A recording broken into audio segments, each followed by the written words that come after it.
The Islamic Republic has lashed out already and has launched ballistic missiles. These have been intercepted as we know so far. It seems like they will launch many, many more. Ports are being destroyed as we speak.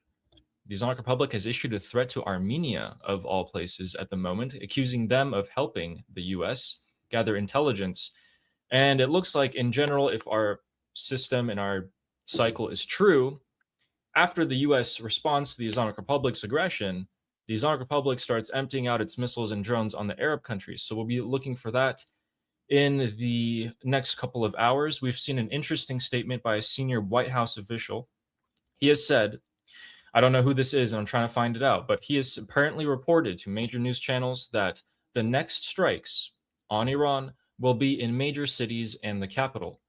It looks like we can connect some of the dots here with the USS Boxer carrying the Marines all the way over to the Persian Gulf. We can connect that dot with the strikes that are happening on the southern coast of Iran.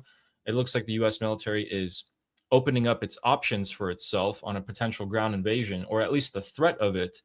And we have to also see, now that Donald Trump has come out in the NATO summit in Turkey and said, we will destroy the Islamic Republic, no more talking, the MOU is over, is Israel going to finish off Hezbollah, and by doing so, trigger a response from the IRGC, which would start the war off completely. So, with all of that, Armin, how have you been feeling today doing your lives and seeing the news like this come out? Just wondering, like, really eager to see if we're gonna is this gonna just be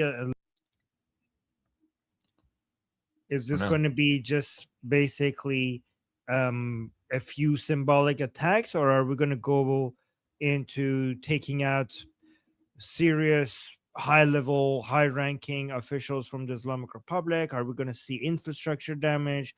So there's two levels to this. Either this is going to be another love tap, we're going to go basically symbolically bomb certain areas within Iran and then end that, or it's going to be a more serious response. I know the Arab countries around the Persian Gulf right now are begging the United States like to do something significant. The idea of appeasement with the Islamic Republic for a lot of the Arab countries in the region is they're giving up on that idea. They're at first they were trying to get the United States to finish the job, and then when they saw that that's not happening, they went begging to the United States to appease and do a ceasefire. And now I think they're swinging back to please just come and get it over with, because this is not, they can't tolerate this. But yeah, what do you think, Ali? Do you think, are we going to see another love tap or a serious escalation of military I think it's operations? contingent on two things. The response of the Islamic Republic tonight. They've only launched a couple of things that got intercepted. No one's really cared. But if they go all out and start dumping their missiles, not only towards the U.S. Navy, but more importantly, what would draw the war again is if they attack the Al Udeid base in Qatar. The reason for that is because the United States Air Force has parked 40 refueling tankers and fighter jets in the Al Udeid base in Qatar. If these are hit, we're going straight back to war. If similarly the base in Prince Sultan Air Base near Riyadh is also hit, that would also warrant us going back to war.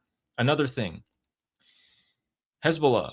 Hezbollah launching an attack or rockets towards Israel, with along with the IRGC launching attacks towards Israel, would also kick off the war again. U.S. casualties kick off the war again. Those are the things that we have to look out for. Other than that, I think for tonight, we're just looking at the southern coast being obliterated. And by obliterated, I mean, if we go down to Shabahar here, and let's show you guys what it actually looks like. This is what we're looking at in terms of intensity. So we can see the explosions happening here and the shockwave hitting this person. There's no audio on this clip, but we'll show you guys more images coming out at the moment.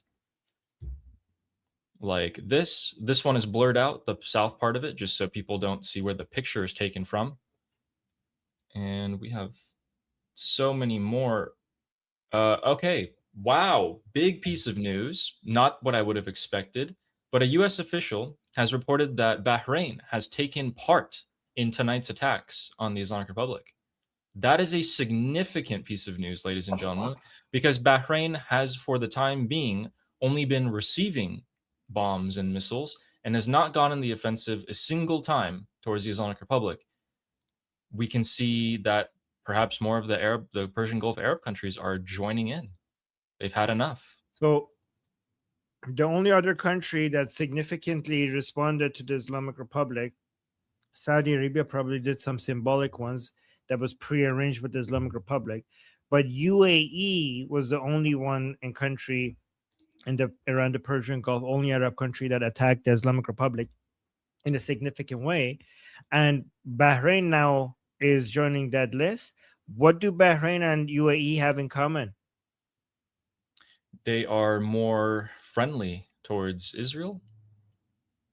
They're part of the Abrahamic Accord. So Kuwait is not part of the Abrahamic Accord. Qatar isn't. Saudi Arabia isn't. But Bahrain is. Correct. And so, guys, we don't know which of these strikes may have been the Bahrainis, but we do know that as of probably, I would say 30 minutes ago, these are all the strikes that I've managed to find. So we can go all the way down over here. So there were massive explosions in Jask, which are a little bit cut off here, but all along the coast, everything has been hit. Anything of importance has been struck. Now, this is probably, I would say, a third of the locations of the strikes. But if you look over here in the Persian Gulf, Abu Musa has also been hit. What I want to point at your guys' attention to is that every single island has been hit. Previously, we didn't bother hitting the little islands at all. But when I was connecting the dots with the USS Boxer, maybe a week away at this point, maybe 2 weeks away, it makes sense for any sort of your military operations to begin with the southern coast of Iran, destroy every and any military site, radar, and missile defense that you could possibly find. They went as far as to strike the military barracks for the Islamic Republic Air Force. I don't know if the pilots were sleeping in there, but if they were, they don't exist anymore. And similarly, we can see that command towers for the airport of cities like Bushehr were also hit and have suffered massive damage. As we can see there. And looks like that person was scared, but this is what it looked like before. And it seems like there's a chunk missing out of the left side of it. And the video was showing more of the right side. But all the windows have been shattered, and it looks like something did directly hit that. This tells me that this is more of a preparatory strike, and that these strikes will at least continue for a few more days. Whew. There's been an astonishing amount of news that's been coming out. By the way, the strikes have never really stopped since yesterday. They continued well into the morning Iran time and have subsequently only stopped for about 6 hours until they picked up again 2 hours ago. Things are, if you look at just the kinetic action, things are escalating a lot, a lot. New countries are joining in. Everything's being prepared for the U.S. military to at least keep its options open. That is what I'm going to say.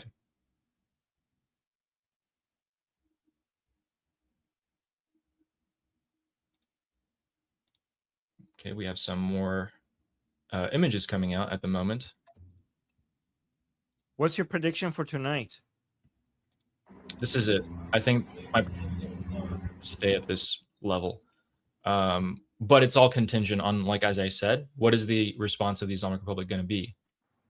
I think Bahrain's going to get hit much more tonight, because if we know that the Bahrainis have attacked the Islamic Republic knows, and they're not going to be happy. But Donald Trump has gone and posted all of these images onto his True Social about the explosion. So let's actually check that out. Which ones he posted.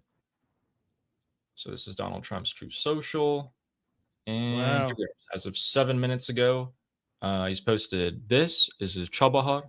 It's a port near the Pakistani border of Iran.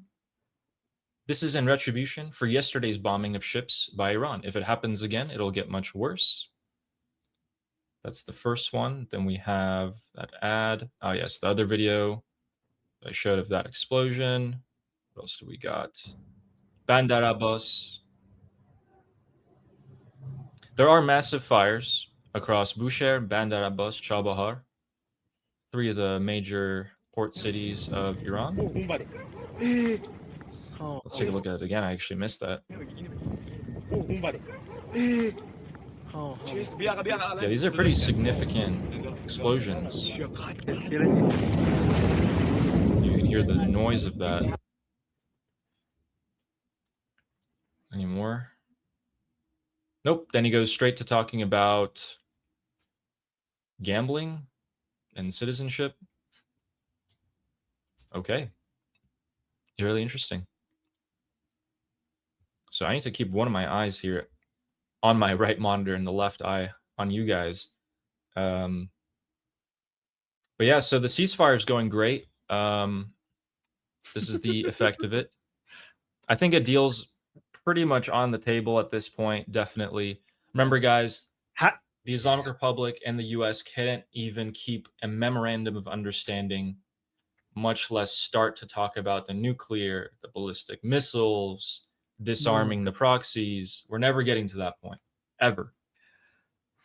Yeah, that's actually a very good point, Ali. Given that we couldn't even get close to an agreement on the Strait of Hormuz, which is so much easier to do than the enriched uranium issue, what are the chances of us having a deal? My name is Armin Navabi. I'm an Iranian political analyst with decades of experience fighting the Islamic regime inside and outside of Iran. Make sure you follow me for more, and also make sure you join our discussion group. I'm there almost every single day. Come talk to me there and the rest of the people there in our group calls. It's a great place to meet and talk to people who like talking about politics. The link is in the description and or in the bio. You could also get there by scanning the QR code on the screen. See you there.